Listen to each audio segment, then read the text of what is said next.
में खड़े रहे और अल्हम्दुलिल्लाह हमको अल्लाह ने वो लीडर से नवाजा है जिसका नाम है आसिफ शेख रशीद साहब। तो आने वाले इलेक्शन में ये कारपोरेशन का इलेक्शन नहीं होने जा रहा है, ये इलेक्शन महाराष्ट्र के मुसलमानों की मुस्तकबिल को भी तय कर सकता है।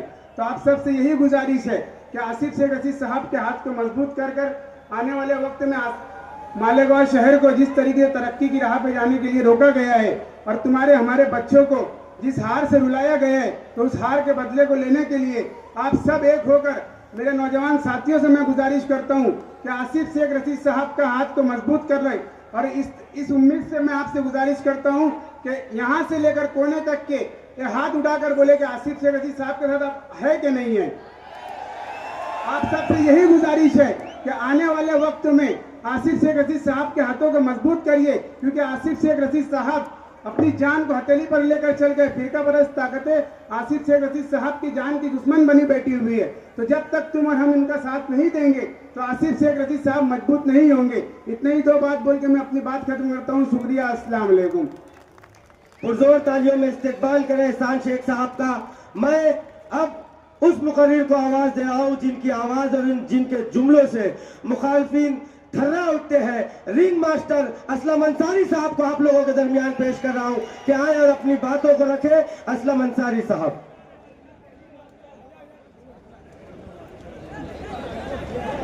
अस्सलाम वालेकुम।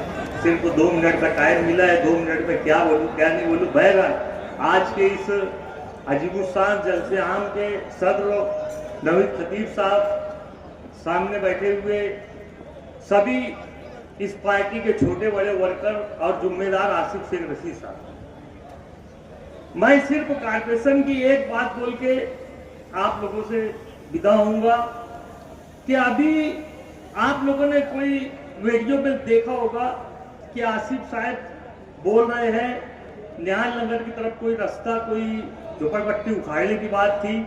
तो आसिफ साहब ने वहां पर ये कहा था कि किसी की माँ के दूध किसी माँ ने अभी तक वो लाल नहीं पैदा कर रहा जो है झोपड़पट्टी उखाड़ दी। और आप ही लोग ने देखा होगा कि बहुत अच्छा लंबा चौड़ा नाम है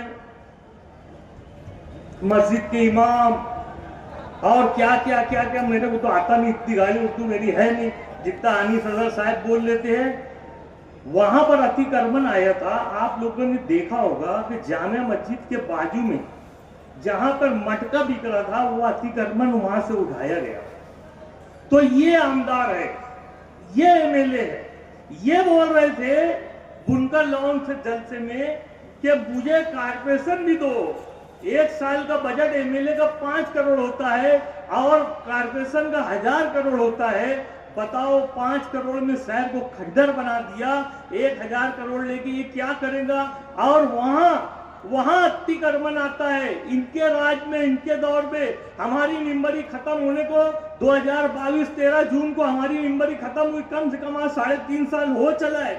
यहाँ पर सिर्फ एक ही आदमी ओहदे पे है मालेगांव शहर में जो एमएलए मुफ्ती मोहम्मद इस्माइल है या सोबताई बच्चों है। सोबताई बच्चों का तो आप हाल जानते हैं कि वो जब से गई बेचारी आने का नाम नहीं ले रही है। लेकिन ये आदमी तो यही रहता है। इसने अपने बाजू जहां नमाज पढ़ाते हैं, जहां पर अपनी दिल की फड़ास दर्स कुरान दे के निकालते हैं, चिट्ठी खोल खोल के वो बात पढ़ते हैं जो मुखालिफों के खिलाफ बोली जाए।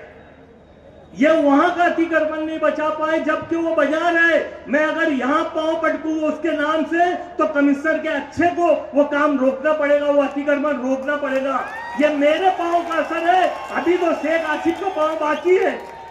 तो आप लोग आसिफ शेख रशीद साहब के हाथ को मजबूत करो इंशाल्लाह, नहीं तो मालेगांव शहर में क्या क्या उखड़ेगा आप अभी सुनोगे, आप देखोगे, उसके बाद लगे फैसला करना कि आसिफ भाई का हाथ मजबूत करना है कि नहीं करना है। इतने ही बोल के अपनी बात खत्म करता हूँ। अस्सलाम। मैं गुजारिश करता हूँ एजाज अहमद मोहम्मद उमर साहब से कि वो आए और 2 मिनट में अपनी बातों को रखे। एजाज उमर साहब तशरीफ ला रहे हैं। पुरजोर तालियों में उनका इस्तकबाल करें एजाज उमर साहब का।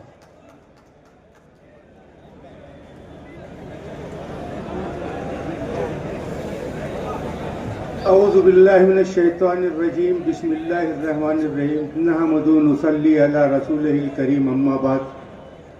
आज के इनकलाबी जलसे के सदर नवीद खतीब साहब, हमारे कायद, हमारे लीडर, मर्द मुजाहिद, मर्द आहन शेख आसिफ साहब, मेरे तमाम साथियों, दोस्तों और बुजुर्गों, सिर्फ 2 मिनट मिला है, वक्त भी कम है, हमें हमारा लीडर को सुनना है। मैं सिर्फ आपसे ये कहना चाहता हूं कि बदकिस्मती से शेख आसिफ के गिर जाने के बाद फिरका परस्तों के हौसले कितने बुलंद हैं, क्या क्या मुसीबतें मालेगांव पर लाई जा रही हैं, आप खुली आंखों से देख रहे हैं, मुझे गिनवाने की जरूरत नहीं है। ये हमारी गलती थी। आज लोगों को अपनी गलतियों का एहसास हो रहा है, लेकिन उसके बदले में हमें कितनी बड़ी बड़ी कुर्बानियां देनी पड़ रही हैं। मालेगांव शहर पर जन्म दाखिले के मामले में एसआईटी नाफिज की गई। एसआईटी के नाम पर बेगुनाहों को जेल में डाला गया, ठूंसा गया। हमारी माएं बहनें बेचारी बिलक रही है जेलों के अंदर, 5 से 6 महीने हो गए, इनको तौफीक नहीं मिली उनके घर वालों को जाकर तसल्ली देने की। एसआईटी आने के बाद में जब मां बहनें बंद हुई, उसके बाद जब पहला सेशन हुआ तो ये बेतुका आदमी मालेगांव शहर का एमएलए, मालेगांव शहर की मां और बहनों के बारे में बोलने की बजाय, उनकी बेगुनाही असेंबली में साबित करने के बजाय पैसा लेकर बोलता है लासल गांव की प्याज खराब हो रही है, उनको उनका मुआवजा देना चाहिए। ये एमएलए चाहिए कि हमको। मैं अल्लाह वास्ते आपसे हाथ जोड़कर गुजारिश करता हूं कि शेख आसिफ के गिरने के बाद जो हौसले बुलंद हुए हैं, अब तो वक्त तो असेंबली का वापस नहीं आ सकता। कारपोरेशन इलेक्शन है, कारपोरेशन इलेक्शन में शेख आसिफ के हाथों को मजबूत कीजिए।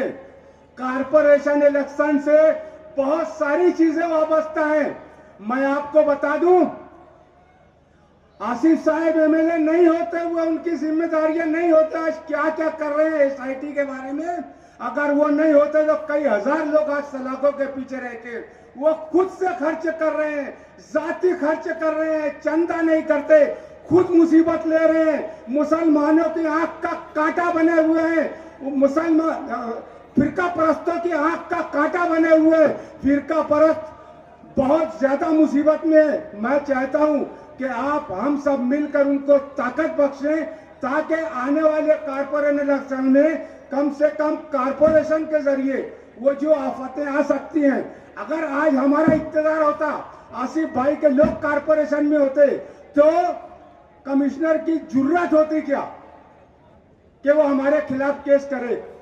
आयन मैडम जो यहाँ की हेल्थ ऑफिसर है, 1044 लोगों के खिलाफ उसने किए केस दाखिल किया। जो कुछ भी हो रहा है, अगर कारपोरेशन हमारे हाथ में होती तो मेयर हमारा होता, मेजॉरिटी हमारी होती, कमिश्नर को हमारी बातें सुननी पड़ती, हम बहुत कुछ बचा सकते थे।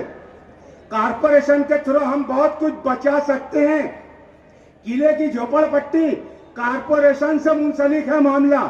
आप लोग याद करो, जब पॉल्यूशन कंट्रोल बोर्ड से, ग्रीन ट्रिब्यूनल से जब साइजिंगों पर आफत आई थी, तो कारपोरेशन के जरिए उनके एनओसी और तमाम कागजात जगह पे 24 घंटे में तैयार करवाकर इस दूरअंदेश शख्स ने साइजिंगों को बचाया था। इसलिए आप कारपोरेशन को बराए करम मामूली मत समझो। अगर कारपोरेशन में भी आपने शेख आसिफ को इख्तियार दे दिया तो हम लोग फिरका परस्तों के मुंह पर जन्नाटेदार तमाचा मारेंगे। आज ये हमारी जो इस्लाम पार्टी है, मैं आपको बता दूं कि हम सेकुलर संविधान को मानने वाले लोग हैं, हम जमहूरियत को मानने वाले लोग हैं। हमारी पार्टी का नाम इंडियन सेकुलर लार्जेस्ट असेंबली और महाराष्ट्र, मतलब हिंदुस्तान की सेकुलर पार्टी महाराष्ट्र के जो इतनी बड़ी असेंबली है, उसके अंदर हमारी पार्टी इंडियन हिंदुस्तानी से कुछ सेकुलर को मानने वाला, उसका शॉर्ट फॉर्म है ISLAM। ये होता है इस्लाम। आप किसी को इस्लाम बोलने से चिढ़ लगती हो, लगा करे, इस्लाम ने हमको जो दर्स दिया है, इस्लाम ने हमको जो तरबियत दी है, हम इस्लाम पर कारबंद रहते हुए मुसलमानों को, अक़लियत को, मालेगांव की शनाख्त को बचाने के लिए जो जो कुर्बानी हमें देने पड़ेंगे, इंशाअल्लाह हम देंगे। और आज हम यहाँ से ऐड करके उठे कि कारपोरेशन हम इंशाअल्लाह शेख आसिफ साहब को इक़्तिदार में उनके हाथ में क़यादत देंगे। खुदा हाफ़िज़। शकील जानी बेग साहब को मैं आवाज दे रहा हूँ। एक अहम कार्रवाई यहाँ पर होगी। आसिफ शेख रशीद साहब स्टेज पर तशरीफ ला रहे हैं। कौमी सदर Indian secular largest assembly of Maharashtra के इस्लाम पार्टी के कौमी सदर नवीद खतीब साहब भी तशरीफ ला रहे हैं। एक पार्टी की एक कार्रवाई है, शकील जानी बेग साहब उसको मुकम्मल करेंगे। दोस्तों और साथियों, अस्सलाम वालेकुम। Indian secular largest assembly of Maharashtra के हमारी तंजीमी ढांचा जो आज हमें मजबूत करने के ताल्लुक से यहाँ पर हम कुछ नाम लोगों का ऐलान करेंगे और वो हजरात जो है हमारे अपने रहनुमा अली जनाब शेख आसिफ साहब के हाथों और कौमी सदर इनके हाथों अपने जो सनद है वो लेंगे। सबसे पहले मैं पार्टी का आज फादर बॉडी के कुछ ओहदे तकसीम किए जाएंगे। माइनॉरिटी सेल जो बनाया गया है उसके कुछ ओहदे तकसीम किए जाएंगे। मीडिया सेल जो बनाया गया है उसके कुछ ओहदे तकसीम किए जाएंगे। और यूथ बॉडी का जो है डिक्लेरेशन अभी हमने इसको पोस्टपोन किया है, मुलतवी किया है। और आज जिन लोगों को ओहदा दिया जा रहा है इसके बाद भी इसके अंदर बढ़ोतरी होगी, लेकिन आज सरे दस्त तो इसका इब्तिदाई तौर पर हम लोग लेटर तकसीम कर रहे हैं। और कई लोग जो पुरानी बॉडी के अंदर काम किए हैं उन लोगों को भी जिला लेवल के ऊपर, शहर लेवल के ऊपर, महाराष्ट्र लेवल के ऊपर ओहदे दिए जाएंगे। तो किसी को मायूस होने की जरूरत नहीं है। इसके लिए आप लोग जो लोगों को ओहदा यहाँ दिया जा रहा है उनका स्वागत ताली बजा के आपको करना है। सबसे पहले मैं फादर बॉडी के प्रेसिडेंट के तौर पर एजाज अहमद मोहम्मद उमर साहब को आवाज देता हूं, वो यहां पर आए।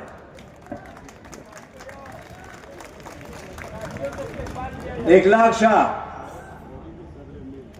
ये जो एजाज उमर साहब है ये शहर बॉडी के मेन ओहदेदार है। प्रेसिडेंट के तौर पे आज वो अपना ओहदा यहां पर ले रहे हैं, उनका बहुत बहुत इस्तकबाल है। उसके बाद इखलाक शाह साहब को आवाज देता हूं मैं। ये फादर बॉडी के एक्टिंग प्रेसिडेंट यानी कारगुजार सदर, इनको ये तो हाँ चलो। उसके बाद शेख फारूक शेख हारून साहब, ये भी जो है वो एक्टिंग प्रेसिडेंट के तौर पर पार्टी में काम करेंगे, मैं उनको आवाज देता हूं। शेख फारूक शेख हारून साहब।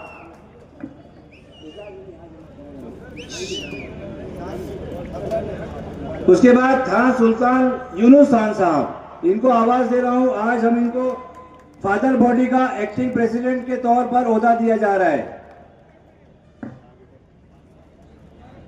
उसके बाद अंसारी नदीम अहमद निहाल अहमद नदीम फनीवाला साहब, इनको भी हम फादर बॉडी में एक्टिंग प्रेसिडेंट के तौर पर ओहदा दे रहे हैं। उसके बाद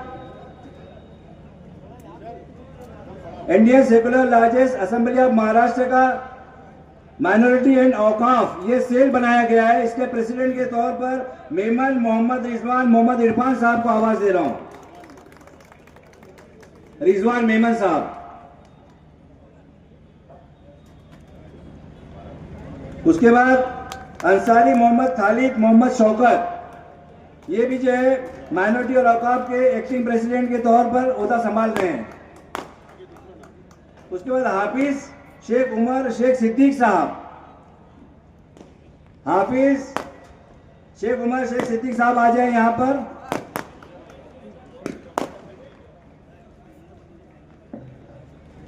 हाफिज साहब को भी माइनॉरिटी औकाफ का एक्टिंग प्रेसिडेंट के तौर पर ओहदा दिया जा रहा है।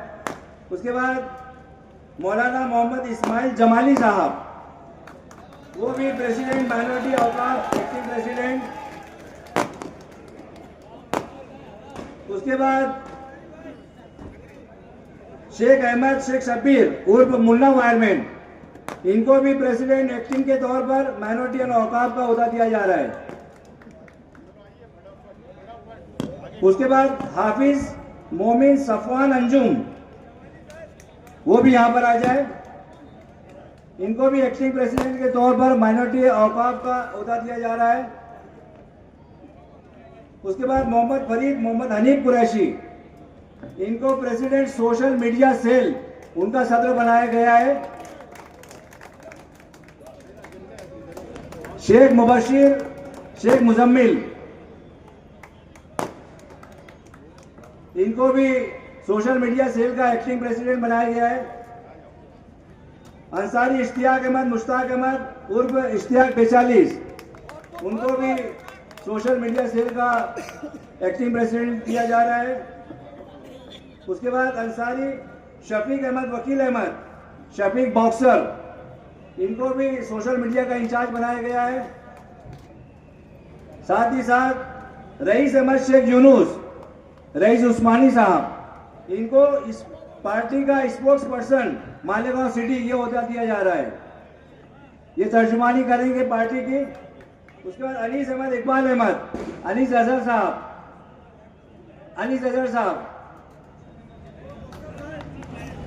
साहब भी स्पोर्ट्स पर्सन का ओहदा संभाल रहे हैं। उसके बाद इमरान राशिद खान साहब, इमरान राशिद ये भी स्पोर्ट्स पर्सन के तौर पर पार्टी में काम करेंगे। उसके बाद रियाज अली यूसुफ अली, ये भी स्पोर्ट्स पर्सन मालेगांव सिटी ये ओहदा दिया जा रहा है। इसके बाद आज से हमारी ये पार्टी का तंजीमी ढांचा अमल में आया। मैं हाजरीन, मैं यहाँ पर उन लोगों के नाम पेश कर रहा हूँ जो दूसरी दीगर पार्टियों को छोड़कर आए हैं। सबसे पहले इकबाल मुर्तजा साहब एमआईएम को छोड़कर यहाँ पर आए हैं। इकबाल मुर्तजा साहब, आसिफ शेख रशीद साहब उनका इस्तेकबाल कर रहे हैं। और इत्तेफाक की बात यह है कि यहाँ पर 10 लोग और 10 के 10 एमआईएम को छोड़कर यहाँ पर आसिफ शेख रशीद साहब के हाथों को मजबूत करने के लिए आए। सिद्दीक हाशमी साहब वो तशरीफ ले आए, उनका भी इस्तेकबाल होगा। उसके बाद शकील शाह साहब जो के सोशल मीडिया के काफी एक्टिव मेंबर थे, शकील शाह साहब वो भी आसिफ शेख रशीद साहब के साथ आए हैं। उसके बाद आप गुरुवार वार्ड वाले एक चेहरा देखकर बहुत खुश होंगे और बहुत ही हैरत ज़दा होंगे। गुरुवार वार्ड के असलम भाई रिक्शा वाले एमआईएम को छोड़कर आसिफ शेख रशीद साहब के हाथों को मजबूत करने के लिए तशरीफ लाया है, असलम भाई रिक्शा वाला साहब। उसके बाद साबिर नूरानी साहब वो भी एमआईएम को छोड़कर यहाँ पर आए हैं। मदनी दरबार वाले साबिर नूरानी साहब वो भी आए हैं। उसके बाद जौवा पहलवान कुरैशी वो आ जाए। गुलाम रसूल एमआईएम को छोड़कर गुरुवार वार्ड के वो भी अमनपुरा से यहाँ पर तशरीफ लाए हैं आसिफ शेख रशीद साहब को के हाथों को मजबूत करने के लिए।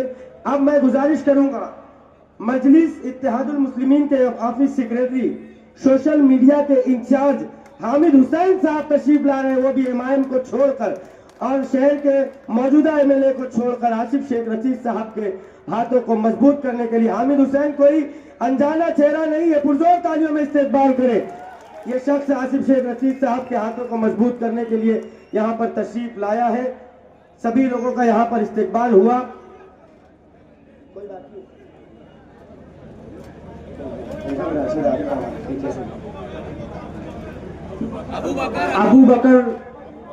अबू बकर साहब भी जो है मदीना बाग से अबू बकर,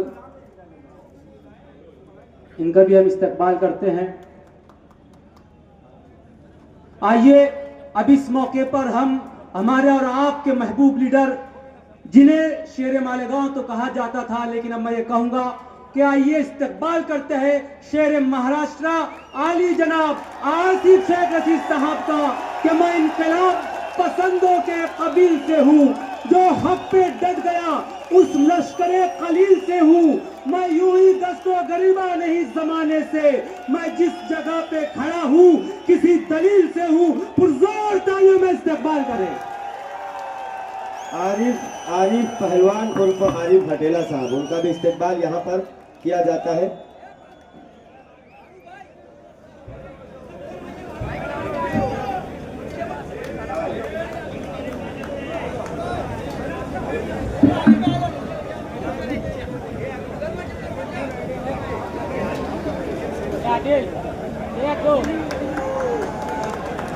एक मरतबा पुरजोर तालियां बजाए, हमारे महबूब लीडर हमारे दरमियान है।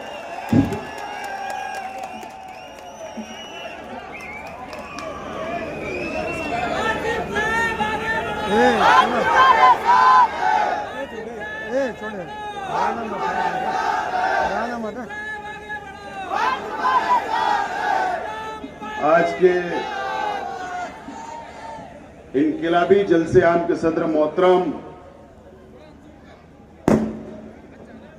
Indian secular largest assembly of Maharashtra के कौमी सदर नवीद खतीब साहब,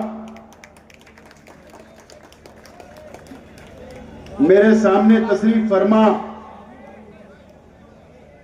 पार्टी के तमामी जिम्मेदारान, पदाधिकारी और इस तारीखी, आपको याद होगा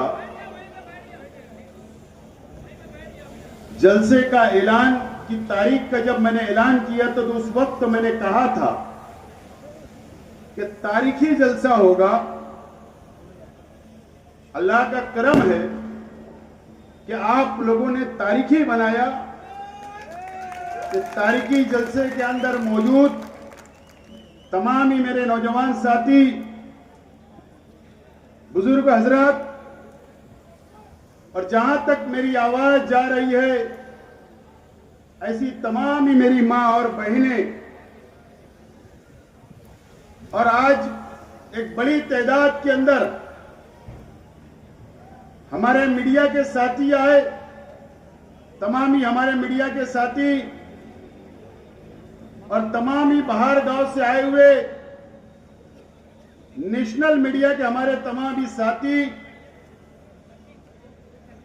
दोस्तों और साथियों, सबसे पहले मैं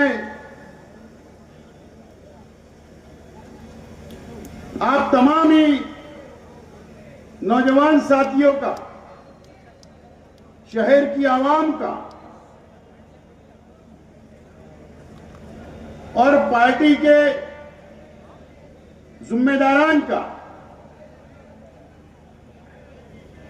शुक्रिया अदा करता हूं कि आपने जलसे के लिए मेहनत की, जद्दोजहद की, अपना वक्त दिया और ये जलसे को कामयाब किया, तारीखी बनाया। मैं आपको सलाम करता हूं और आपका शुक्रिया अदा करता हूं। आज हमारी पार्टी के शहरी सदर का, माइनॉरिटी सेल का और सोशल मीडिया सेल का आज हम लोगों ने सदर, कारगुजार सदर हम लोगों ने डिक्लेयर किया। मैं ऐसे तमाम ही आज जो नई टीम पार्टी के लिए, जो पार्टी के सदर नवीद खतीब साहब ने उनको लेटर दिया, उनको ओहदा दिया, मैं तमाम ही इस उम्मीद के साथ मेरी पार्टी के तमाम ही ओहदेदारान का मुबारकबाद देता हूं कि तुम पार्टी को बढ़ाने के लिए अपना योगदान देंगे, पार्टी को मजबूत करेंगे और अपने अपने तौर पर पार्टी की कार्यकारिणी उसको वसी करने का काम करेंगे। इस उम्मीद के साथ मैं आप लोगों को मुबारकबाद पेश करता हूं। एमआईएम को छोड़कर और दूसरी पार्टियों को छोड़कर कई साथियों ने पार्टी के अंदर शमूलियत ली। मैं ऐसे तमाम ही साथियों का भी पार्टी के अंदर इस्तेकबाल करता हूं। दोस्तों और साथियों, मुझे पता है कि आज का यह जलसा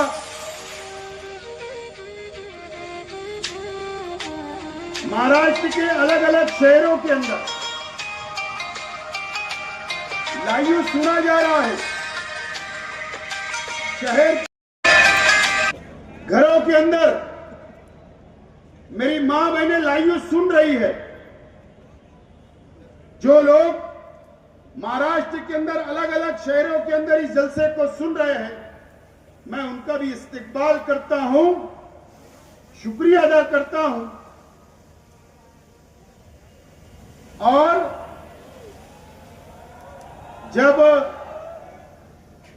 ऐलान किया गया कि वीडियो बताई जाएगी स्क्रीन पर, तो कई लोगों की धड़कनें जो बढ़ रही है उनका भी इस्तेकबाल करता हूं।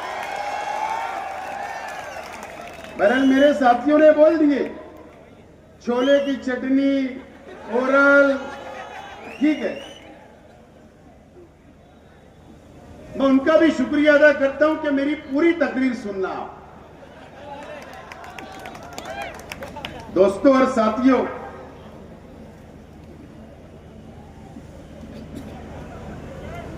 बहुत दिनों से असेंबली के इलेक्शन के बाद से यह हमारा पहला जलसा है।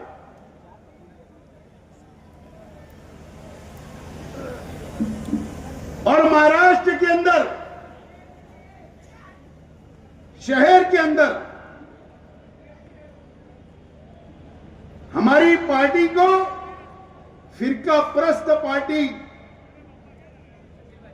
का इल्जाम लगाने का काम किया जा रहा है। हमारी पार्टी का पूरा नाम Indian secular largest assembly of Maharashtra है।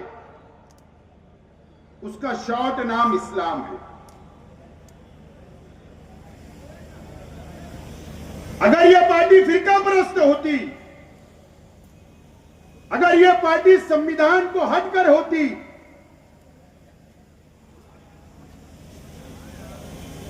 ऑल इंडिया इलेक्शन कमिश्नर इसको मंजूरी नहीं देते, ये बात याद रखना। महाराष्ट्र इलेक्शन कमिश्नर ऐसे नाम को मंजूरी नहीं देते, लेकिन हमारी पार्टी का पूरा नाम और शॉर्ट नाम, ये उन लोगों के लिए मैं कि आप लोग समझ ले कि ये पार्टी की पॉलिसी सेकुलर है, इस देश के संविधान को मानने वाली है, हर धर्म, हर समाज को साथ लेकर चलने वाली हमारी पार्टी की पॉलिसी है। अगर कोई हिंदू भाई भी, कोई दलित भाई भी, कोई आदिवासी भाई भी अगर हमारी पार्टी के अंदर आना चाहता है तो हम उसको दिल से उसका वेलकम करेंगे और जरूरत पड़ने पर पार्टी का टिकट भी उसको दिया जाएगा। इस बात का आज मैं ऐलान करता हूं। दोस्तों और साथियों,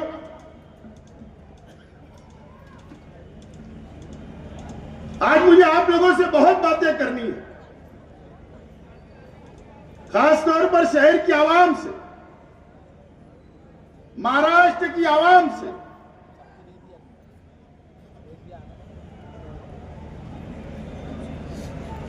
आज जो माहौल इस महाराष्ट्र के अंदर चल रहा है,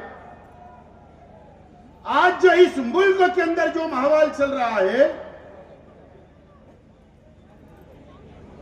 आज हम लोगों को बेदार होने की जरूरत है, जागरूक होने की जरूरत है। हम इस मुल्क के अंदर हमारे पुरखे पैदा हुए, हमारे बुजुर्ग पैदा हुए, इस मुल्क का बंटवारा हुआ, हमारा मुल्क आजाद हुआ, पाकिस्तान एक अलग मुल्क बना, हिंदुस्तान एक अलग मुल्क बना। हिंदुस्तान का मुसलमान ने यह तय किया, मौलाना अबुल कलाम आजाद जिन्होंने इस मुल्क को आजाद करने के लिए गांधी जी के साथ, नेहरू जी के साथ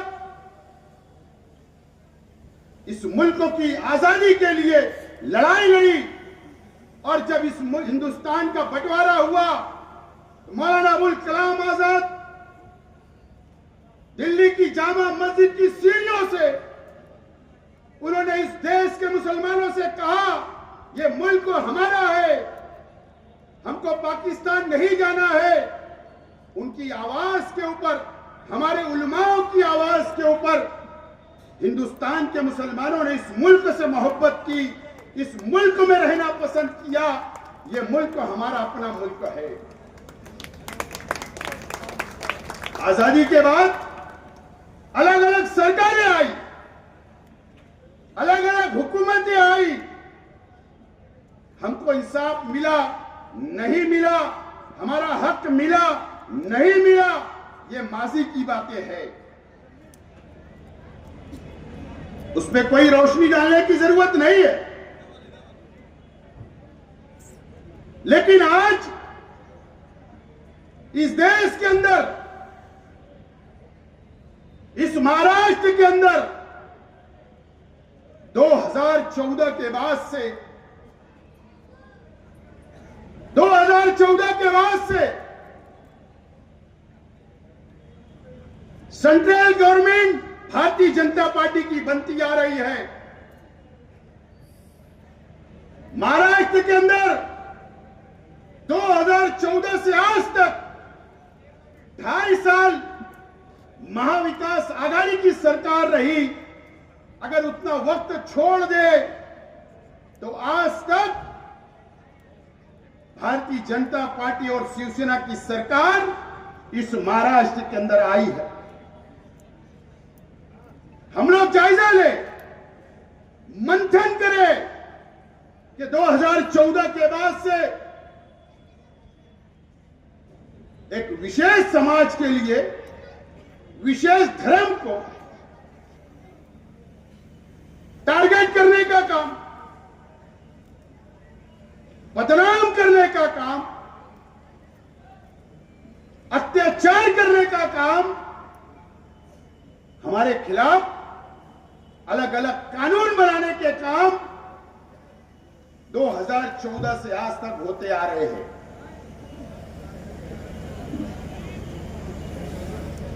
मैं बहुत ज्यादा दूर नहीं जाना चाहता हूं।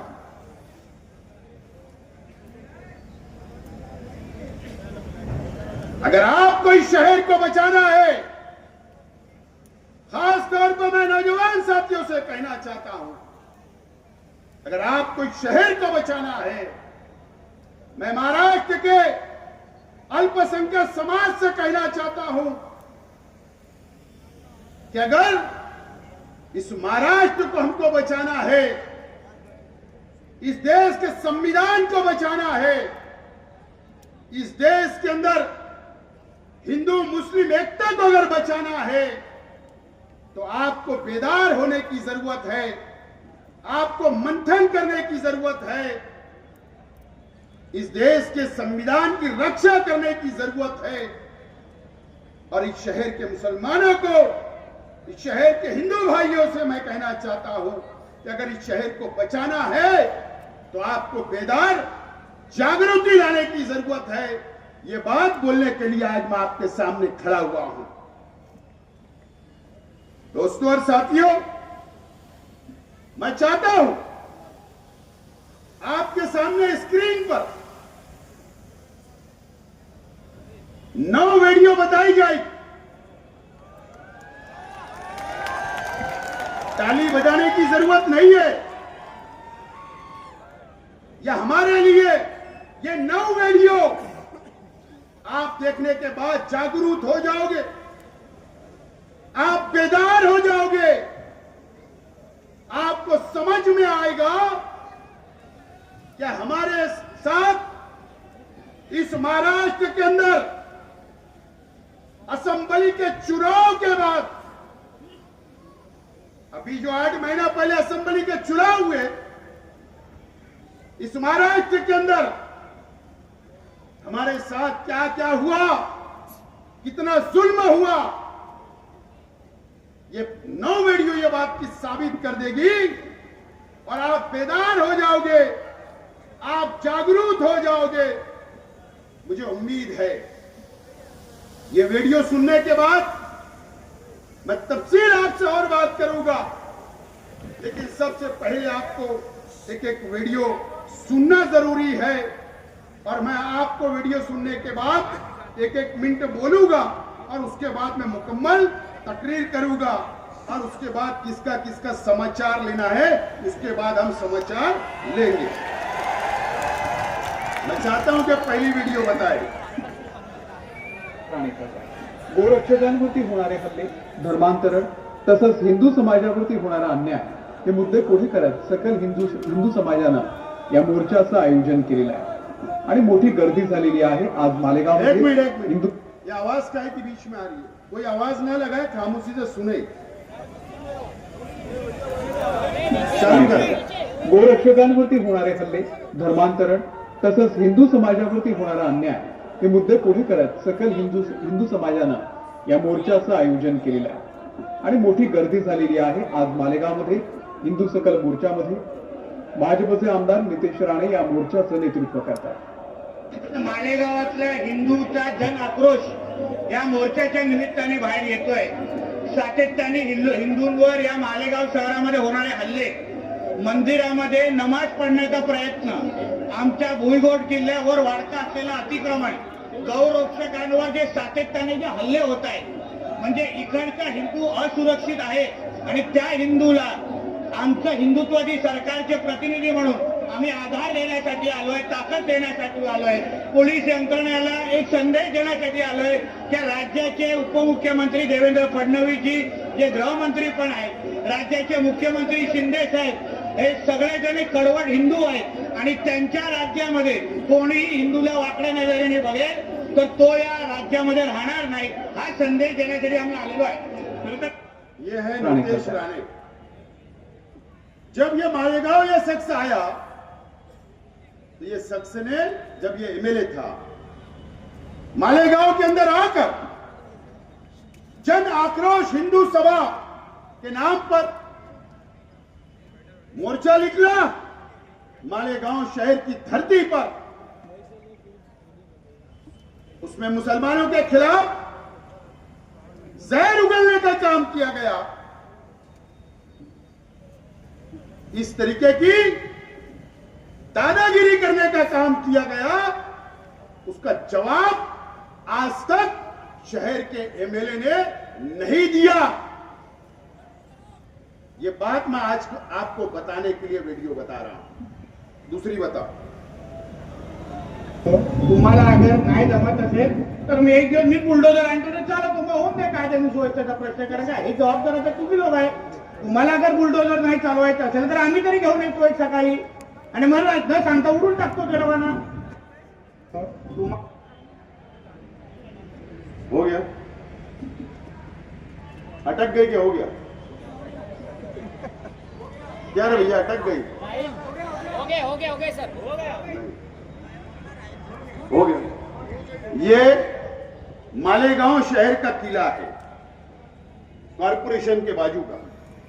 यही नितेश राणे किले के ऊपर चढ़कर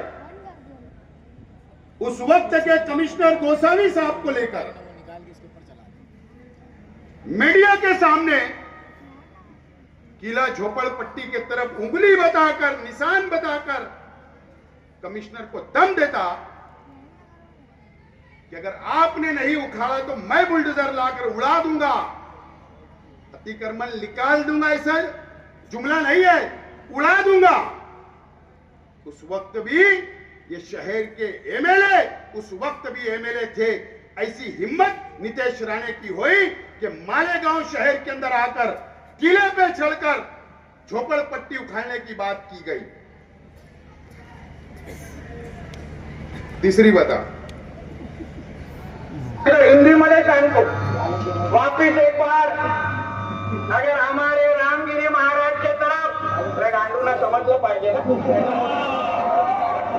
नहीं तो बोलती है तो मराठी में बोल के गया मेरे को कुछ समझा ही नहीं इसलिए तेरे को जो भाषा में समझता है ना वो भाषा में धमकी देके जा रहा हूँ।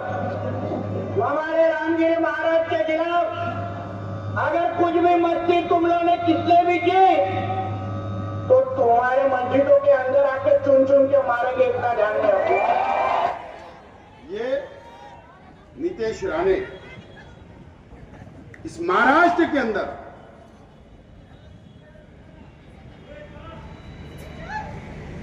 जन आक्रोश हिंदू मोर्चे के अंदर वो किसी दूसरे डिस्ट्रिक्ट का है, दूसरे जिले की बात है, खुले तौर पर मुसलमानों को धमकी देता है, गंदे गंदे लफ्ज से नवाजता है, मस्जिद के अंदर घुस के मारने की बात करता है। इस महाराष्ट्र के अंदर कितने मुसलमान मिले हैं? 10 है। लेकिन अफसोस ना हमारे शहर के एमएलए ने ना और ना किसी ने नीतीश राणे के खिलाफ महाराष्ट्र की असेंबली के अंदर एक अल्फाज भी नहीं बोला, एक अल्फाज। चौथी बता, एक मदरसा है जामिया इस्लामिया इशाकुल शुरू इंस्टीट्यूट अक्कलकुवा नंदुरबार। ही मदरसा बेकायदेशीर पद्धतीने सुरू आहे। एक हिंदू शिक्षक त्या मदरशामध्ये जायचा प्रयत्न करतो आणि तो आतमध्ये शिरायला आला म्हणजे आतमध्ये आला म्हणून त्याला चाकूने बसवलं जातं, त्याच्यावर हल्ला केला जातो। ये अक्कलकुवा नंदुरबार में महाराष्ट्र का सबसे बड़ा मदरसा है। हजारों बच्चे वहां तालीम हासिल करते, दीनी भी असरी भी, डॉक्टर भी बनते, इंजीनियर भी बनते, हाफिज भी बनते, मुफ्ती भी बनते। हजारों बच्चे हमारे शहर के वहां पर है। वहां बाहर से कोई मेहमान आया जिसके पास वीजा था, हाई कोर्ट ने बोला था हिंदुस्तान छोड़ के मत जाना, इल्जाम लगाया गया मदरसे पे कि किसी से चाकू से किसी को हिंदू भाई को मार दिया गया। नीतीश राणे ने जहर उगला, कार्रवाई हुई, मदरसा बदनाम हुआ। जहर उगलने का काम मदरसे के खिलाफ किया गया। मुझे बताओ, आज भी महाराष्ट्र का असेंबली का इजलास चल रहा, 3 महीना पहले भी इजलास हुआ, उससे पहले भी इजलास हुआ। मुझे बताओ कि ये शहर का एमएलए या महाराष्ट्र के कोई भी एमएलए ने आवाज उठाई क्या कि मदरसे के ताल्लुक से इस तरीके का नीतीश राणे ने क्यों बोला? ये वो वीडियो है, या आप देखें 5वीं वीडियो बताओ।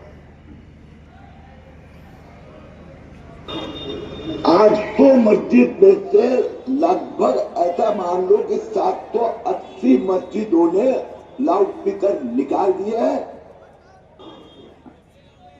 ये बोबड़ा आदमी को तो पहचानते हैं, ये किरीट सुमैया। ठीक है, हम भी सुप्रीम कोर्ट की गाइडलाइन को मानते हैं,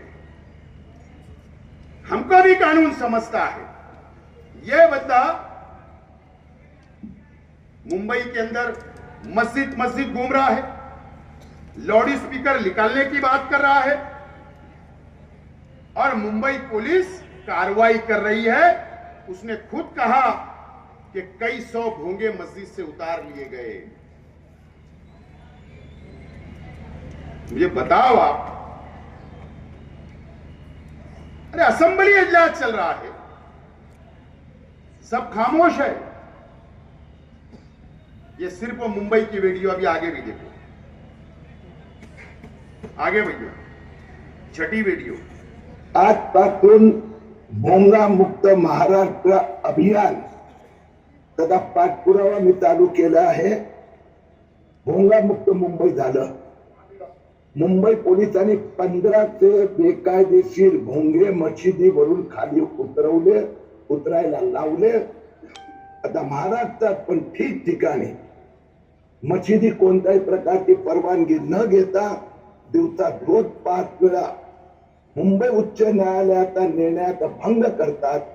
मी SP साहेबांना विनंती केली आहे की मुंबई कमिशनरनी जशी मोहीम राबवली तशी आपण बुलढाणा जिल्ह्यात राबवा. ये बुल्डाना हमारे जलगांव के बाजू में बुल्डाना डिस्ट्रिक्ट, ये किरीट सुमैया वहां भी पहुंचा और वहां भी 600 से ज्यादा भोंगे उतारने की बात की. उसके बाद भी हम खामोश.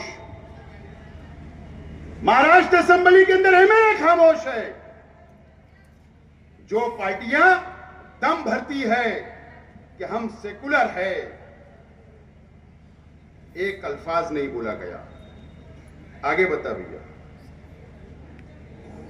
मालेगाव हे रोहिंग्यांचं आश्रयस्थान बनलंय असे आरोप किरीट सोमय्या यांनी केले. देश में हिंदुस्तान में एक वोट जिहाद का केंद्र बन चुका है. वोट जिहाद का पैसा यहां से देश भर जाता है. अब दूसरी एक बात का खुलासा मैं आज करने वाला हूं. मेरे पास जानकारी है, डॉक्यूमेंट है, एविडेंसेस है कि रोहिंग्या मुस्लिम को एक आश्रय स्थान ये मालेगांव बनता जा रहा है. इस संदर्भ में आज दिन भर में जिलाधिकारी, तहसीलदार, महापालिका आयुक्त से बात होगी और दोपहर को इस संबंध में मैं अधिकृत डॉक्यूमेंट देश के सामने रखूंगा. ये किरीट सुमैया इसी शख्स के बोलने के ऊपर, डिमांड के ऊपर मालेगांव शहर के अंदर SIT बनी. ये इल्जाम लगाया गया शहर पर कि रोहिंग्या बांग्लादेशी मुसलमान यहां पर है. जन्म दाखले डुप्लीकेट बनाए गए, इल्जाम लगाकर SIT बनी. मुझे बताओ, हमारी मां बहनें जेल में है, कई नौजवान जेल में है, कई बुजुर्ग जेल में है. अरे हमारी एक मां की उम्र की है, 70 साल की उम्र है, वो जेल के अंदर बीमार है, बैठ नहीं पा रही है, चल नहीं पा रही है. अफसोस की बात है कि हमारे शहर के नुमाइंदे ने एक लफ्ज भी नहीं कहा, एक लफ्ज. ये मालेगांव शहर के अंदर SIT बनी, लेकिन परभणी के अंदर भी इल्जाम लगाया गया, सिल्लोर में भी इल्जाम लगाया गया, अमरावती के अंदर भी इल्जाम लगाया गया. अलग अलग शहरों के अंदर इल्जाम लगाकर मुसलमानों को परेशान करने का काम किया जा रहा है. ये किरीट सुमैया के डिमांड पे बनी, सब खामोश है. आगे लो.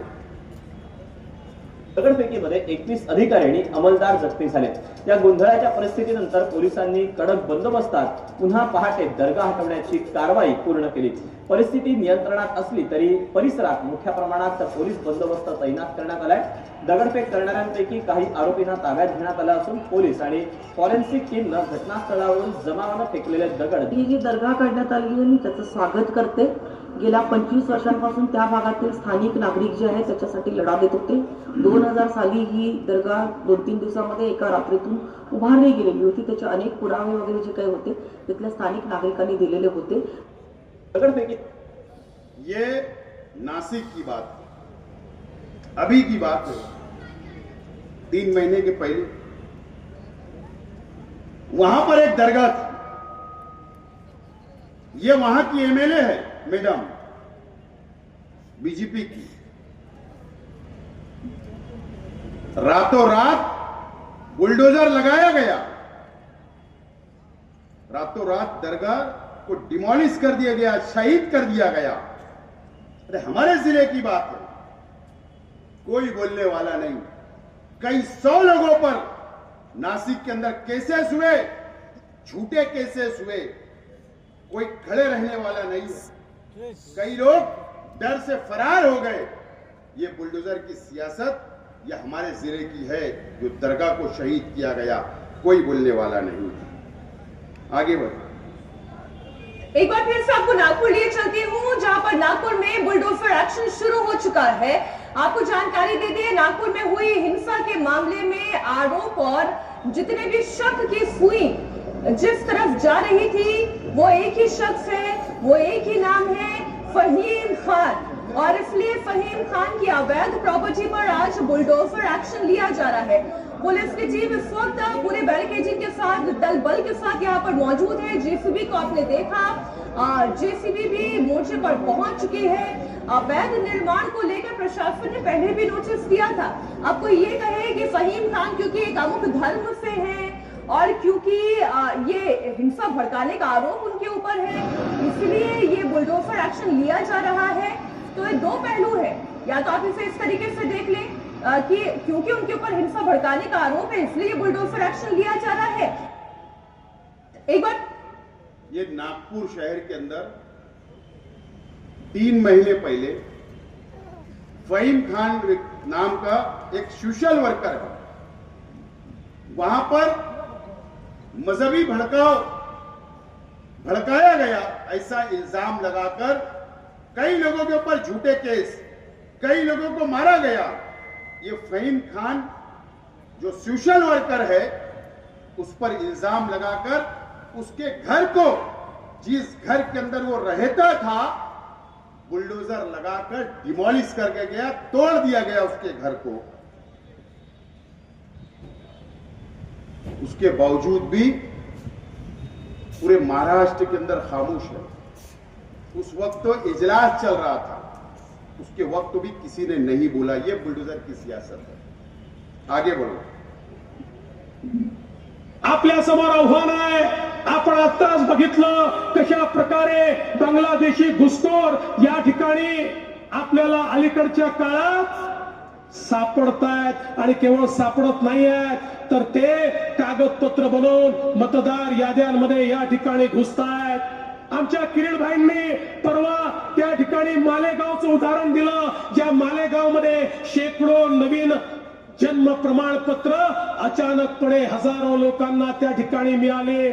मालेगाव असेल, इकडे अमरावतीचं अंजनगाव असेल, अचानक त्या ठिकाणी एकेका गावामध्ये 100 लोकांना जन्माचं प्रमाणपत्र मिळत आहे। 50 वर्षाचे 60 वर्षाचे लोक अचानक आपल्या जन्माचं प्रमाणपत्र काढतायत। वोट जिहादचा पाठ तू सुरू झालेला आहे। हे सगळे घुसखोर आहेत। या घुसखोरांना बाहेर काढण्याचं आव्हान हे आता आपल्या समोर आहे।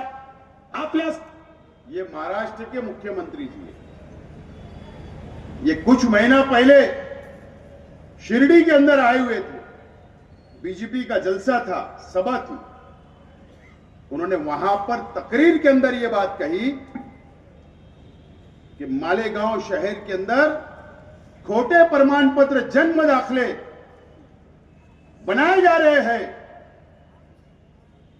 और जिहाद किया जा रहा है। और उन्होंने कहा कि ऐसे लोगों को साफ करना है इस महाराष्ट्र से, इस देश से। खामोश, सब खामोश है, कोई जवाब देने वाला नहीं। आखिरी वीडियो। 3367 धार्मिक स्थळांवरचे बेकायदा भोंगे काढले। मुख्यमंत्र्यांची माहिती, बेकायदा भोंगे दिसल्यास पोलीस अधिकाऱ्यावर कारवाई करण्याचा इशारा। ध्वनिक्षेपकांना रात्री 10 नंतर परवानगी नाहीच अशी ग्वाही।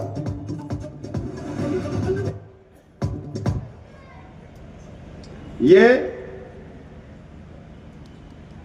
न्यूज चैनल की जो वीडियो है ये आज की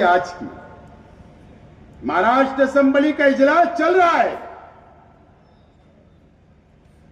आज असेंबली के अंदर बहस हो रही थी, तो मुख्यमंत्री जी ने पूरे महाराष्ट्र के अंदर कैसी कार्रवाई चल रही, कैसे भोंगे उतारे जा रहे, मजहबी मुकामात के कितने उतारे गए, कैसी कार्रवाई हो रही, आज की वीडियो है। आज बहस हो रही।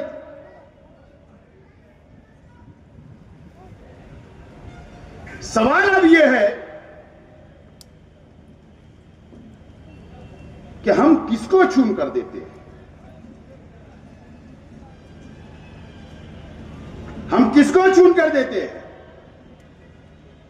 असेंबली का एमएलए क्या होता है, चाहे शहर का एमएलए, चाहे महाराष्ट्र के एमएलए।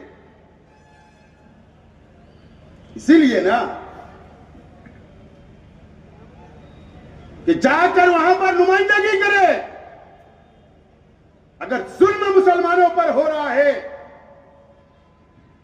तो आवाज उठाए, वहां पर जाकर असेंबली के अंदर बैठे।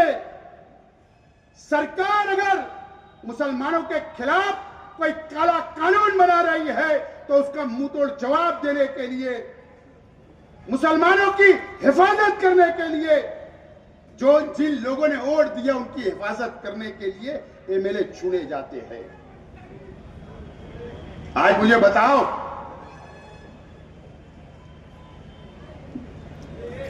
ये 9 वीडियो आपने देखा जो इसी साल की है, इसी साल की है। हमारे शहर का एमएलए,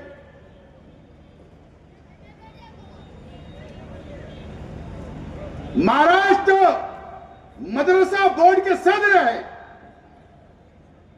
मौलाना मरहूम मौलाना गुलाम उस्तानवी साहब, अल्लाह उनको जन्नत नसीब करे। जब वो मालेगांव आते तो सबसे पहले ये बाजू में बैठकर फोटो खिंचाने का काम करते। उनके मदरसे के ऊपर आफत आई, मुसीबत आई, असेंबली के अंदर कोई जवाब नहीं दिया गया, सवाल नहीं किया गया, आवाज नहीं उठाई गई। मस्जिद से भोंगे उतारने की बात चल रही, नोटिस दी जा रही है मसाजिद को, कोई बोलने वाला नहीं, कोई आवाज नहीं उठाई जा रही। दरगाह को शहीद कर दिया जा रहा, कोई आवाज नहीं उठाई जा रही। आज असेंबली के अंदर एक काला कानून बना। आज असेंबली के अंदर मेरे पास काले कानून की कॉपी है। ये कायदा जो बना आज, उसकी ये कॉपी मेरे पास है। क्या है? नक्सलवादी, दहशतगर्दी, नक्सल इलाकों के लिए और शहरी नक्सलवाद के लिए यह कानून बना। आज कल ये असेंबली के अंदर था, पेश हुआ, बहस हुई। हमारे हिंदू भाई जो एमएलए है उन्होंने आवाज उठाई। आज विधान परिषद में पेश हुआ, काउंसिल के अंदर पेश हुआ। ये मेरे पास कॉपी है। क्या समझते हो? क्या हम ये समझते हैं आप लोग या इस महाराष्ट्र का मुसलमान कि सिर्फ नक्सल इलाकों के अंदर, जंगलों के अंदर नक्सलवादी के लिए कानून बना? उसके अंदर जहां शहरी शब्द आ गया, अल्फाज आ गया, जहां शहर की बात हो गई, इस कानून के अंदर आई। इसका मतलब क्या समझते हो आप? चाहे हिंदू हो, दलित हो, आदिवासी हो या मुसलमान हो, मोर्चा निकलेगा, मोर्चे में कोई हंगामा हो गया, कोई पत्थरबाजी हो गई, पुलिस का लाठीचार्ज जो हो गया, या हम हमारे हक के लिए अगर रास्तों पर निकलेंगे तो पुलिस ये कानून के तहत तुम्हारे पर दहशतगर्दी का इल्जाम लगाकर जेल के अंदर डाल देगी। ये वो कानून बना। मेरा सवाल, जमानत नहीं है, कई साल तक जमानतें नहीं है। मेरा सवाल है, शहर का एमएलए जब यह कानून बन रहा था तो कल असेंबली के अंदर क्या कर रहे थे? हाजिर थे या नहीं थे? हो सकते हैं एक आध दो एमएलए मुसलमान जो महाराष्ट्र के उन्होंने बोला होगा, लेकिन दूसरे हिंदू भाई जो एमएलए है, जो कम्युनिस्ट के एमएलए है, उन्होंने आवाज उठाई कि तुम इसका गैर कानूनी तौर पर आप इसका व्यापार करोगे, आप जुल्म करोगे, इसके सारे लोगों को जेलों में डालेंगे। इस तरीके की आवाज उठी, हमारे शहर के एमएलए गायब। कौन सवाल पूछेगा? ये काला कानून बन गया।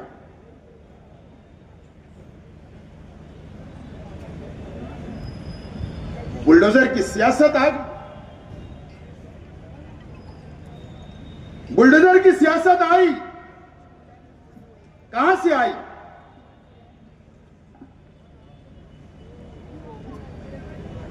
उत्तर प्रदेश, यूपी से आई। योगी आदित्यनाथ ने लाई। कई मस्जिदें शहीद कर दी गई, कई स्लाटर हाउस शहीद कर दिए गए।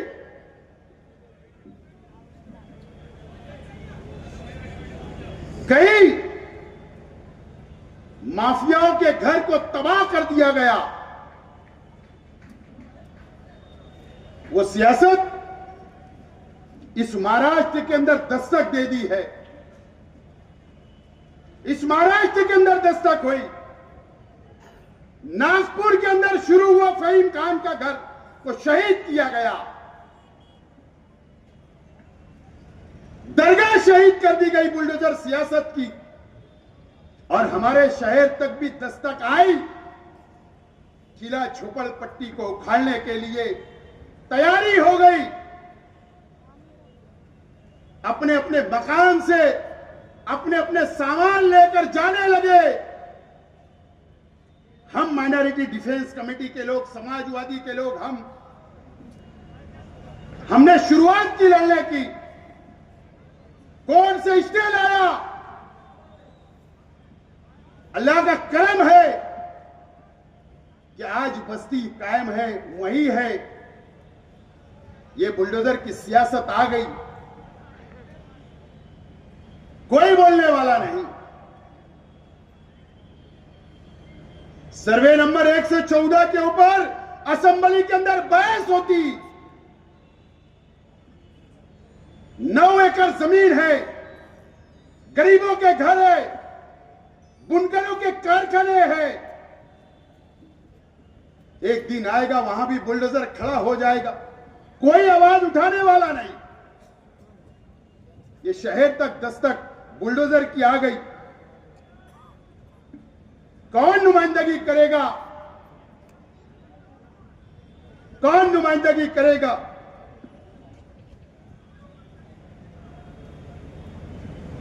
अगर मैं इलेक्शन हारने के बाद भी तमाम ही मेरे साथी, नौजवान साथी, जिन लोगों ने मेरे लिए असेंबली का इलेक्शन लड़ा, रात दिन मेहनत की, जद्दोजहद की, मेरी मां बहनों ने दुआएं की, लेकिन 162 वोट से हारने के बाद भी दूसरे दिन से अगर मैं ये शहर की आवाम की खिदमत के अंदर हाजिर हूं, आपके लिए लड़ रहा हूं, 5 जिले के मुसलमानों के लिए लड़ रहा है। वक्फ की कॉन्फ्रेंस ली, इसीलिए मुझको समझता है, मैं एमएलए रह चुका, कानून समझता है, हालात में देखता हूं, हालात में मेरी नजर है कि सरकारें क्या कर रही, बीजेपी क्या कर रही, आरएसएस क्या कर रही है। इसके लिए मैं खड़ा हूं, मेरी कोई जिम्मेदारी नहीं है। अगर मैं एक जुमले में जवाब दे दूं कि मैं तो हार गया, अगर मेरे साथी ये शहर के आवाम को जवाब दे दे कि हम तो हार गए, हमारी जिम्मेदारी नहीं है। लेकिन हम ऐसा नहीं, ये मेरा शहर है, ये मेरे लोग हैं, मेरी कौम के लोग हैं। हम आज भी खड़े हैं और कल भी इंशाल्लाह खड़े रहेंगे। और हम आज भी लड़ रहे हैं। और किससे लड़ रहे हैं? हम आरएसएस से लड़ रहे हैं, हम बीजेपी से लड़ रहे हैं, सरकारों से लड़ रहे हैं, अपनी जान जोखिम में डालकर अपने आप को दांव पर लगाकर लड़ रहे हैं। शहर को फैसला करना है। एक बात याद रखना,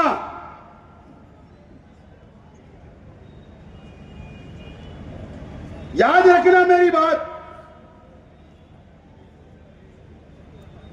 कि हम देखते हैं, अखबारात के अंदर पढ़ते हैं, टीवी चैनलों के ऊपर हम लोग न्यूज देखते हैं, हम देखते हैं कि इजराइल किस तरीके से फिलिस्तीन के ऊपर हमला करता है, किस तरीके से मासूम बच्चों पर हमला किए जाते हैं, हॉस्पिटलों के ऊपर हमला किए गए, वो बम से हमला करता है। हम उनके लिए हाथ उठाकर दुआ कर रहे हैं। हम हमारे देश की सरकार से अपील किए उस वक्त भी कि फिलिस्तीन का साथ दीजिए, पॉलिसी है, लेकिन ये सरकार की दोगली पॉलिसी है। ये तो वहां हो रहा, लेकिन इस मुल्क के अंदर हमारे ऊपर कानून का हमला हो रहा है, कानून का हमला हो रहा है। इस मुल्क के अंदर हमारे ऊपर काले कानून लादे जा रहे हैं, लेकिन हमारे पास डॉक्टर बाबा साहेब अंबेडकर, उन्होंने संविधान की किताब दी, हमको हक दिया कि जहां पर जुल्म होगा, नाइंसाफी होगी, तो उसके लिए आवाज उठाने का हमको जो हक दिया है, हम वक्त की सरकारों के खिलाफ संविधान के आधार के ऊपर, संविधान के तहत, कानून के तहत जो अधिकार है, हम आवाज उठाते रहेंगे सरकारों के खिलाफ। आरएसएस का मिशन है क्या? इस देश को हिंदू राष्ट्र बनाने का, उस पे काम चल रहा है, उस पे अमल हो रहा है, और आरएसएस के बलबूते के ऊपर ये महाराष्ट्र की भी सरकार और केंद्र की भी सरकार चल रही है। और जो आरएसएस बोलती है, जो पॉलिसी बनाती है, वो आरएसएस बनाकर देखती है, और उनका सपना है कि हिंदू राष्ट्र इस मुल्क को बनाने का। लेकिन जब तक इस देश के अंदर हिंदू मुस्लिम एकता है, संविधान है, जब तक आरएसएस का इस सपना कभी पूरा नहीं होगा। सिर्फ इतना हुआ, आरएसएस का सपना पूरा, पहले हाफ चड्डी के ऊपर थे, अब फुल पैंट के ऊपर आ गए। इससे ज्यादा कोई सपना इनका पूरा होने वाला नहीं है दोस्तों, होने वाला नहीं है। तुम बुलडोजर लाओगे, तुम बुलडोजर की सियासत करोगे, हम बुलडोजर को रोकने का काम करेंगे।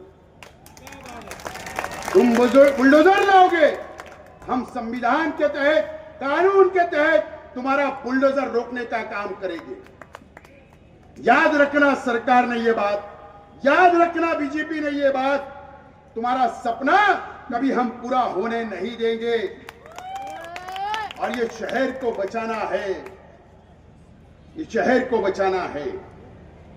उसके लिए मेरी या मेरे साथी जान देने के लिए भी तैयार है, और जेल जाने के लिए भी हम तैयार हैं।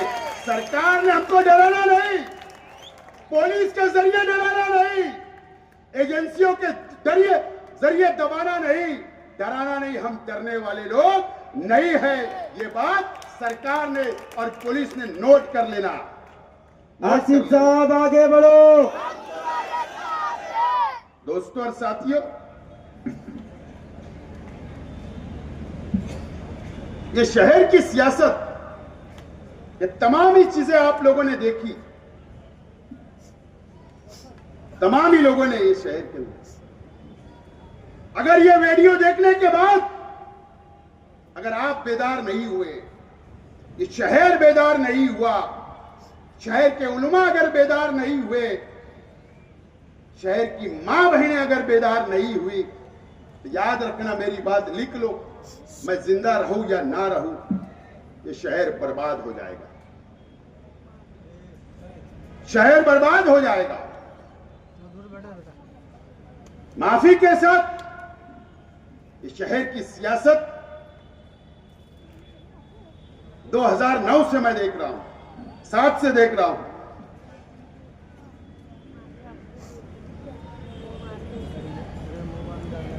साथ से देख रहा हूं। शहर जज्बाती फैसला करता है, मजहबी फैसला होता है और कबीलों के अंदर बांटकर फैसले होते हैं।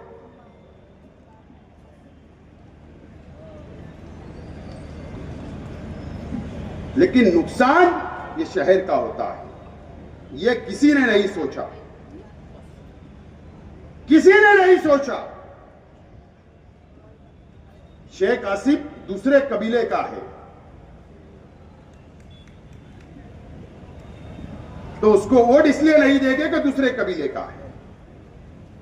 यह हवा चलाई जाती, हमारे मुखालिफ चलाते हैं। अगर शेख आसिफ दूसरा मसलक का है, ए भाई खामोश बैठो, अगर शेख आसिफ दूसरे मसलक का है तो उसके मसलक के खिलाफ वोट हासिल की जाती है। लेकिन ये कब तक ये शहर में होगा, कब तक होगा, कब तक हम बटेंगे? एक शख्स अपने जाति मुफाद के लिए पूरी कौम को दांव पे लगा देता, मजहब का इस्तेमाल करता, मसलक में बांटता, कबीलों के अंदर बांटता, उसके बाद ये शहर धोखा खाता। मुझे बताइए कि मेरी गलती है कि मैं किस कबीले में पैदा हुआ? अरे अल्लाह ताला ने जिस घर के अंदर, जिस कबीले के अंदर मेरा जन्म हुआ, तो मुझे क्या पता था कि असलम अंसारी किस कबीले में पैदा होगा? क्या उनको पता था? सिर्फ अल्लाह का एहसान है कि हम ईमान वाले के वहां पैदा हुए। हम मुसलमान हैं, ईमान वाले हैं, इस्लाम को मानने वाले हैं, एक अल्लाह एक रसूल को मानने वाले हैं, एक कुरान को मानने वाले हैं। क्या हमारा कसूर है क्या हम खला कबीले के अंदर पैदा हुए? यह शहर को बेदार होने की जरूरत। अगर ये शहर बेदार नहीं हुआ तो एक बुज़दिल आदमी को क़यादत दी गई, याद रखना। शहर ने एक बुज़दिल आदमी को 3 मरतबा चुना। ये शहर को क्या मिला, शहर ने खुद जायजा लेने की जरूरत है। जायजा ले, ईमानदारी से जायजा लो, ईमानदारी से लेना। अगर शेख आसिफ गलत बोला तो जूते से मारना, लेकिन अगर हम इत्तेहाद हमने पैदा नहीं किया, हमारी सभों में एक प्लेटफॉर्म पर नहीं हम आए, तो अल्लाह के सिवाय शहर को कोई नहीं बचा सकता। जो दिख रहे हालात, जो मैं देख रहा हूं मेरी नजर से,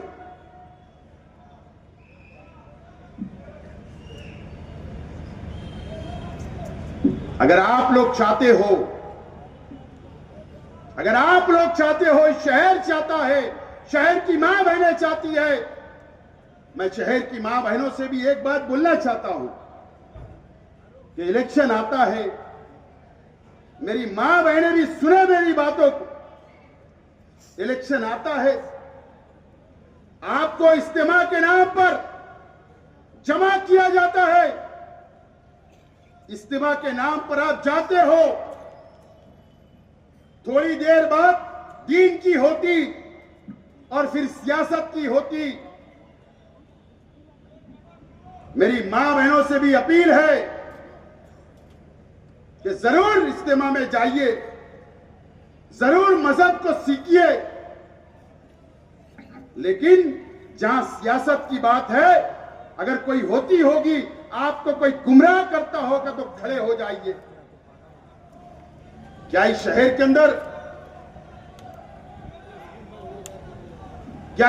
के अंदर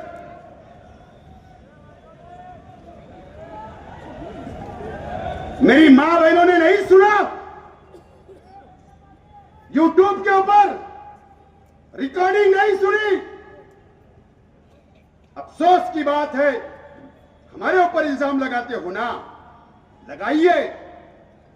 अगर बहुत मर्दानगी है तो शेख आसिफ इस स्टेज से चैलेंज करता है कि जाइए मेरे खिलाफ में पुलिस कंप्लेन करिए। अगर आप सफाई देते हो, बेशर्म लोग हैं। मुफ्ती इस्माइल साहब, और बेशर्मी की बात तो यह है कि आप उनके दिफा के अंदर उतरते हो, आप सफाई देते हो। शहर की एक बुनकर की बेटी के साथ एक आदमी एक नई 10-10 ऑडियो रिकॉर्डिंग घूमती है, गंदी गंदी बातें करता है, और बेशर्मी की हद यह है कि तुम सफाई करते हो। मुझे खानदान पता है कि कौन सी बुनकर की बेटी है, लेकिन मैं बोलूंगा नहीं, इज्जत रोड पर नहीं लाऊंगा। उसके बाद भी आप अपने बाजू में बैठाते हो। अगर मैं शेख आसिफ तो जा ही रहे, अगर मेरी पार्टी का कोई नुमाइंदा दिखेगा तो पहले मिनट के अंदर पार्टी से बाहर करूंगा। लेकिन शर्म आना चाहिए। तुम्हारी पार्टी का एक कंपाउंड वाला तंजीमों का जिम्मेदार, दीनी तंजीमों का, शर्म नहीं आई? एक नौजवान लड़की से, एक कौम की बेटी से गंदी गंदी बातें करते हो, उसके बाद भी बेशर्मी यूट्यूबर को बुला के बयान भी देते हो। अभी तो वो टेलर था, किसी ने मुझसे कहा है कि साहब बोले थोड़ा इंतजार करिए, पिक्चर भी आने वाली है। उसके बाद भी बेशर्मी की हद है। यह मजहबी शहर है हमारा। एक जेल में है, एक तरासन भरने वाली को, तरासन भरने वाली वो रोटी मांग रही है, भूख लगी है, उसको खाना मांगती है। रात के अंधेरे में 2 बजे जाकर तुम उसके घर के ऊपर उसको जानबूझकर बुलाते हो कारखाने में। नरी खत्म हो गई, वो बोलती है कि मैं दिन भर नरी भरी हूं, रात और दिन की नरी भर के आई हूं। उसके बाद भी और ढिठाई से उनके दिफा में उतरते हो। यह मजहबी शहर है, इसको हम मस्जिद और मीनारों का शहर बोलते हैं। इस शहर को सोचना है। मेरे एक रईस उस्मानी साहब ने कहा, सुधार कमेटी से मेरी भी अपील है, मुझे भी 1,10,000 वोट मिली, उनके तरफ से बोल देता हूं।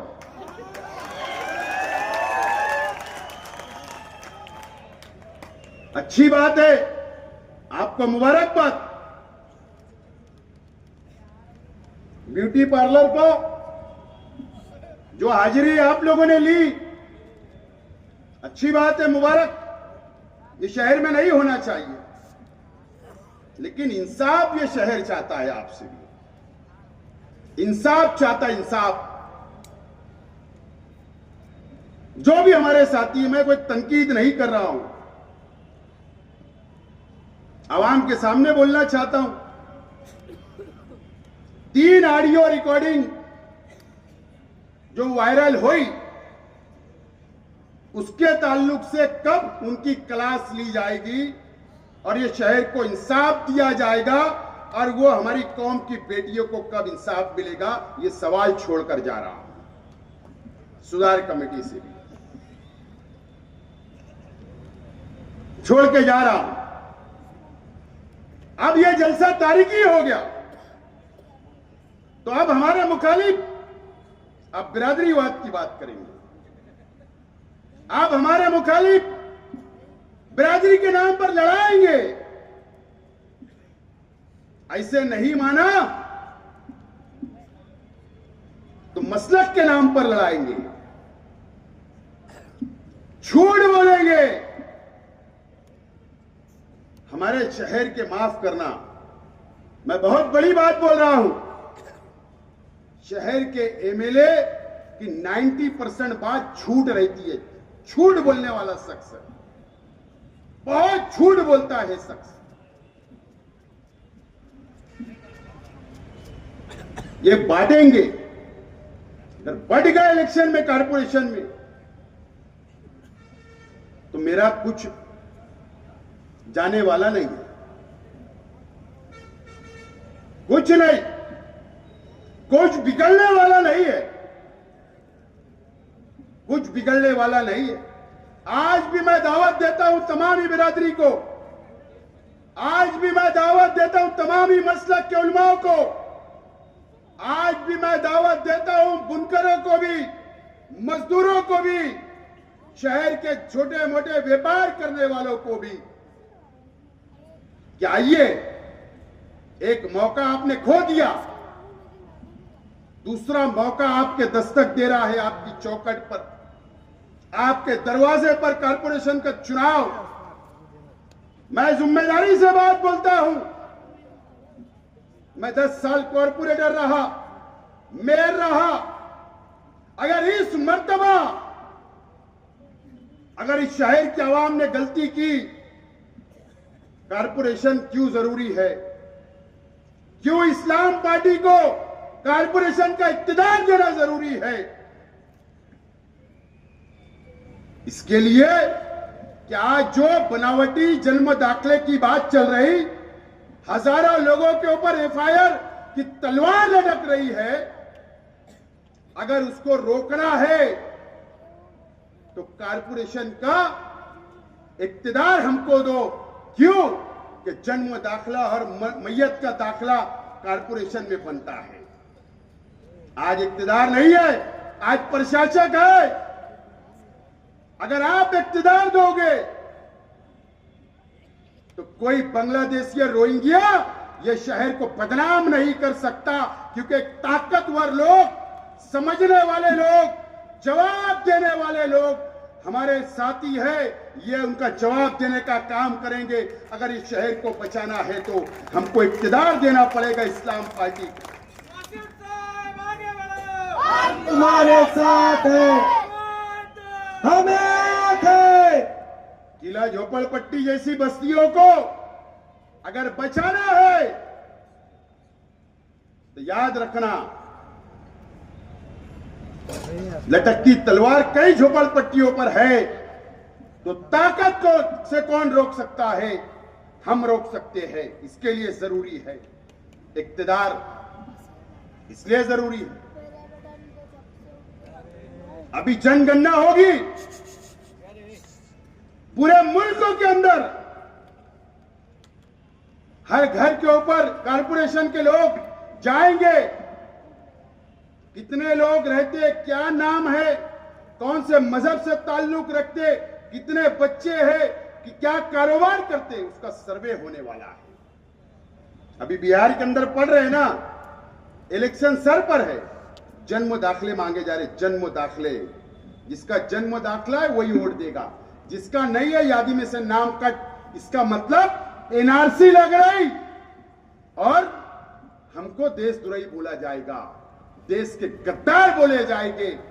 वो सर्वे होने वाला है और वो सर्वे के लिए कारपोरेशन का इक्तिदार मालूमाती लोगों के पास और मजबूत लोगों के पास, ताकतवर लोगों के पास होना जरूरी है। तो याद रखना, आज अगर रोहिंग्या के नाम पर, बांग्लादेशियों के नाम पर हमको अगर गद्दार बोला जा रहा है, तो उसके बाद क्या होगा अगर हमको इक्तिदार नहीं मिला तो। यह आपको और इस शहर की आवाम को सोचना है। एमआईएम 2014 से आई। ओवैसी साहब महाराष्ट्र के अंदर आए, हिंदुस्तान में गए, यहां तुमने 2 मरतबा एमएलए, धुलिया में एमएलए, औरंगाबाद में एमएलए, औरंगाबाद में खासदार, बंबई में एमएलए, कई जगह कॉर्पोरेटर चुन कर दिया। मेरा सवाल है, इस महाराष्ट्र के मुसलमानों से 2014 के बाद से क्या मिला? मुझे बताइए, इस महाराष्ट्र के मुसलमानों को क्या मिला? क्या स्कूल मिली? तुम्हारी बस्तियों में काम हो गए? तुमको हक मिला? इनके एमएलए लोग ने असेंबली में आवाज उठाई। ये भारतीय जनता पार्टी की एमआईएम बी टीम है, बी टीम बनकर काम करी। याद रखना मेरी बात को। और आज ओवैसी साहब जो सरकारी खर्चे के ऊपर ये एयरपोर्ट से वो एयरपोर्ट, वो एयरपोर्ट से वो एयरपोर्ट, ये प्लेन से वो प्लेन जा रहे हो ना, जो तुम चमचागिरी कर रहे हो सरकार की, इसलिए कर रहे हो कि तुम्हारी वक्फ की प्रॉपर्टी हैदराबाद के अंदर तुम बचाना चाहते हो, तुम कौम का सौदा करना चाहते हो, और इसके लिए तुम बीजेपी की बी टीम करके उनको सत्ता के ऊपर बैठाने के लिए तुम आए हो और वापस आएंगे। मालेगांव की मिट्टी है, ये मालेगांव की मिट्टी है ओवैसी साहब, ये मेहनत कशों का शहर है, ये मजदूरों का शहर है, ये बुनकरों का शहर है। ओवैसी साहब, आपके पसीने छुटा दिए इस असेंबली के इलेक्शन के अंदर। आज तक चैनल के ऊपर आप बैठकर जवाब नहीं दे पा रहे थे। यह हमारी ताकत है, याद रखना। यह शहर के आवाम की ताकत है कि हमारी नई पार्टी, सिर्फ आप दोनों भाई आए, फार्म हाउस में रुक के बिरयानी खाए आपने, लेकिन हमारा मुकाबला नहीं कर पाए। और अल्लाह का करम है कि शेख आसिफ और ये मेरे तमाम ही वर्कर, मेरे जिम्मेदार थे, ये शहर था कि आपका मुकाबला करा। आपका भी जो पहरावा है ना, वो दिखावा है, दिखावा। याद रखना मेरी बात। आज तक मैं भी सियासत में हूं, मुझे भी 25 साल हो जाएंगे सियासत में, लेकिन कभी भी मैंने मेरी तकरीर के अंदर एक कलमा गो भाई को यजीद कहते हुए नहीं सुना। यह मेरी तकरीर में मैंने कभी नहीं बोला। आप क्या इत्तेहाद की बात करोगे? क्या मुसलमानों की बात करोगे?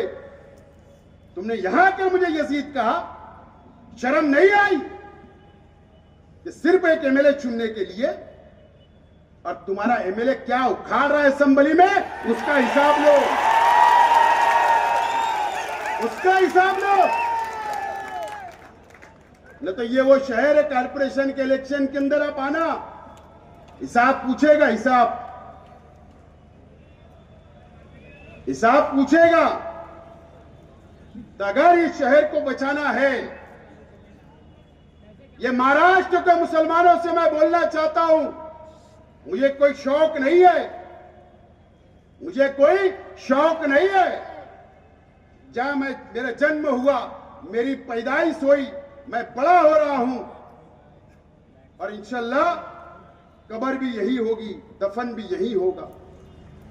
मैं लड़ रहा हूं मेरे शहर के लिए। आप अगर साथ दोगे तो लड़ूंगा,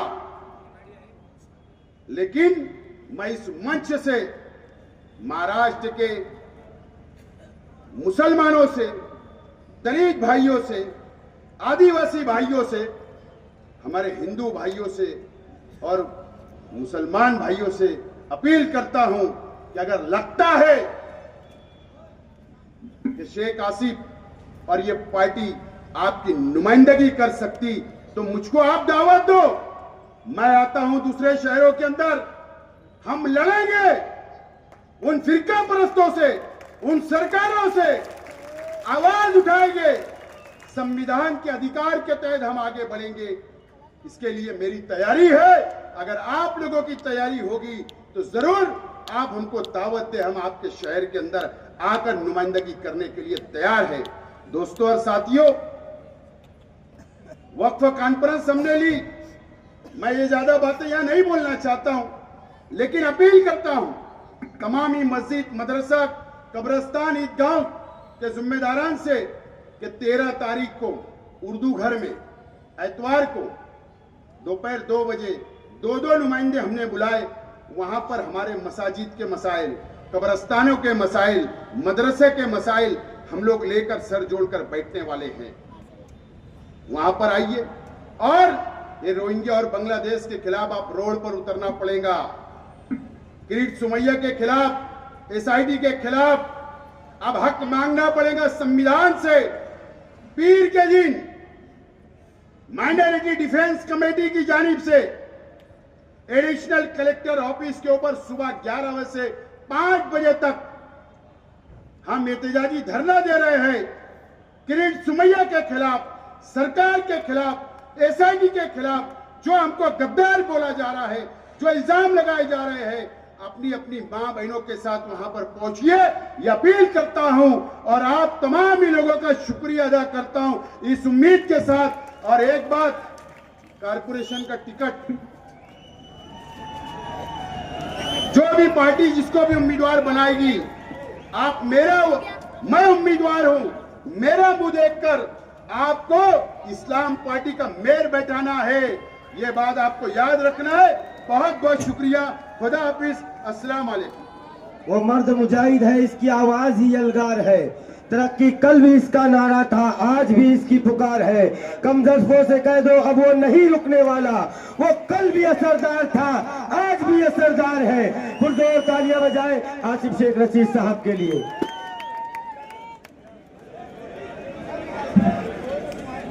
और जो लोग सोच रहे हैं कि हम आसिफ शेख रशीद साहब को दबाएंगे, डराएंगे, उनकी नजर करना चाहता हूं कि तुम्हारे सोच के सांचे में ढल नहीं सकता। जबान काट लो, लहजा बदल नहीं सकता। तुम्हारी सोच के सांचे में ढल नहीं सकता। जबान काट लो, लहजा बदल नहीं सकता। मुझे भी मोम का पुतला समझ रहे हो क्या? तुम्हारी लौ से ये लोहा पिघल नहीं सकता। तुम्हारी लौ से ये लोहा पिघल नहीं सकता। एक बार मेरी आवाज से आवाज मिलाए और पूरे महाराष्ट्र को गवाही दे और आसिफ शेख रशीद साहब को इजाजत दे कि साहब आप निकलिए और महाराष्ट्र के मुसलमानों की नुमाइंदगी करें। आसिफ साहब आगे बढ़ो, आसिफ साहब आगे बढ़ो, आसिफ साहब आगे बढ़ो, आसिफ साहब संघर्ष करो, आसिफ साहब जिंदाबाद, आसिफ साहब जिंदाबाद। महाराष्ट्र का लीडर कैसा हो? महाराष्ट्र का लीडर कैसा हो?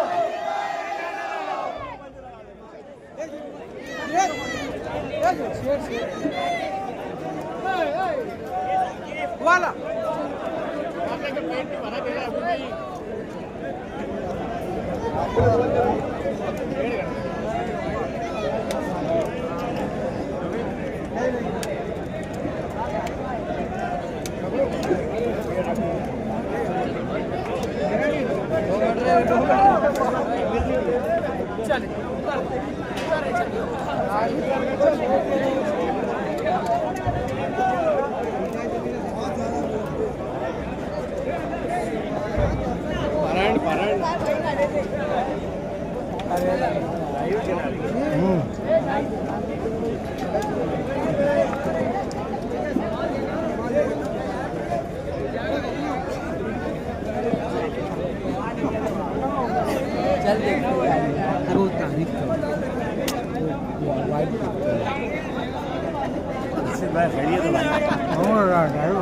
लो ना भाई, क्या बोले थे?